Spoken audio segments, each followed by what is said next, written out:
মানে আমাদের দেবিদ্বারের যত কার্যক্রম আছে, মানে চলমান উন্নয়ন যে কার্যক্রম আছে, চলেন চলমান উন্নয়ন কার্যক্রমগুলো আমরা একটু দেখে আসি কি কি কাজ সেখানে চলছে। সেখানে আমাদের দেবিদ্বারের সবচেয়ে বড় যে সমস্যাটা, সবচেয়ে বড় সমস্যা হচ্ছে আমাদের দেবিদ্বারের, সেটা হচ্ছে রাস্তাঘাট। মানে আমাদের দেবিদ্বারে যদি কেউ গিয়ে থাকেন, মানে এই 15টা ইউনিয়নে এবং একটা পৌরসভায়, আমাদের দেবিদ্বারের মাইক্রো ইকোনমিটা অনেক ভালো, যেহেতু মানুষ বিদেশে থাকে, শিক্ষার হার ভালো, যেহেতু চাকরি বাকরি করে। কিন্তু আমাদের রাস্তাঘাটের অবস্থা ভয়াবহ রকমের খারাপ।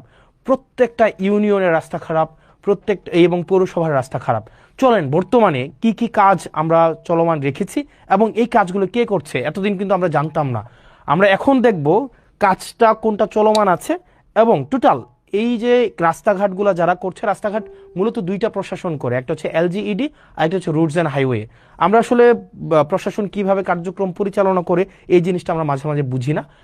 আমাদের যে রাস্তাগুলো আছে এই রাস্তাগুলো মূলত তিনটা তিনটা কর্তৃপক্ষ এই রাস্তাগুলো চালায়। চলেন আমরা একটু মানে এটা ক্লাসের মতো করে আমরা একটু দেখি। হ্যাঁ, আমাদের যে কার্যক্রমগুলো চলে, এই কার্যক্রমগুলা তিনটা কর্তৃপক্ষ এই কার্যক্রমগুলো চলে। একটা হচ্ছে আপনার roots and highway, roots and highway হচ্ছে এই রাস্তাঘাট পরিচালনা করে। দ্বিতীয়ত হচ্ছে এলজিইডি, এলজিইডি হচ্ছে কার্যক্রম পরিচালনা করে। আরেকটা হচ্ছে পিআইও। এই তিনজন হচ্ছে আপনার এলাকার যত কার্যক্রম আছে, মানে রাস্তাঘাট উন্নয়নের কার্যক্রম তারা পরিচালনা করেন। এবার চলেন রুটস অ্যান্ড হাইওয়ে, এই কার্যক্রমগুলা হচ্ছে কারা পরিচালনা করে, কোন কার্যক্রম? রুটস অ্যান্ড হাইওয়ে আমাদের দেবিদ্বারের টোটাল তিনটা রাস্তা তারা কাজ করবে, তিনটার বেশি একটাও না।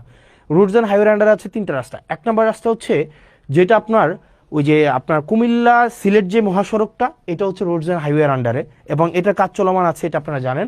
ইতিমধ্যে আমাদের পৌরসভার কাজটা সম্পূর্ণ হয়েছে এবং ফুলগাছতলা কাজ হচ্ছে আমাদের শুরু হবে ঈদের পর থেকে, এবং যেটা ভিংলাবাড়ির কার্যক্রম ইতিমধ্যে পরিচালনা হয়েছে। এলজিইডির এটা হচ্ছে সবচেয়ে বেশি হচ্ছে আমাদের আন্ত কাজগুলো করে থাকে। এবং পিআইউর আন্ডার হচ্ছে, এটা হচ্ছে দুর্যোগ ব্যবস্থাপনা মন্ত্রণালয়ের আন্ডারে, উনি হচ্ছেন প্রজেক্ট ইমপ্লিমেন্টেশন অফিসার। উনার কাজ হচ্ছে যেখানে রাস্তা নাই ওই রাস্তাগুলো হচ্ছে এই পিআইইউ করবে। মানে যেখানে রাস্তা নাই উনি আগে রাস্তা তৈরি করবে, এরপরে এই রাস্তাটা যদি ধরেন আপনার কিভাবে হয়, সোলিং দেওয়া হয়, ইটের সোলিং, এই রাস্তাটা অনেক দিন ধরে যখন একটা পর্যায়ে আসে তখন সেটা আইডিভুক্ত হওয়ার পরে সেটা এলজিইডিতে যায়। বুঝেছেন? তার মানে হচ্ছে আপনার এলাকার যত রাস্তাঘাট আছে মূলত তিনটা কর্তৃপক্ষ এই রাস্তাঘাটগুলো করে। একটা হচ্ছে রোডস অ্যান্ড হাইওয়ে, একটা হচ্ছে এলজিইডি, একটা হচ্ছে পিআইও। পিআইও বেসিক্যালি হচ্ছে প্রজেক্ট ইমপ্লিমেন্টেশন অফিসার, হচ্ছে একদম যেখানে রাস্তা নাই, নতুন করে রাস্তা করতে হবে, টিআর কাবিখার মাধ্যমে নতুন করে রাস্তা করে এখান দিয়ে মানুষ অনেকদিন হাঁটে, ওই রাস্তাগুলো যখন আইডিভুক্ত হয় তখন সেটা এলজিইডিতে যায়। যাওয়ার পরে আর আমাদের দেবিদ্বার রোডস অ্যান্ড হাইওয়ে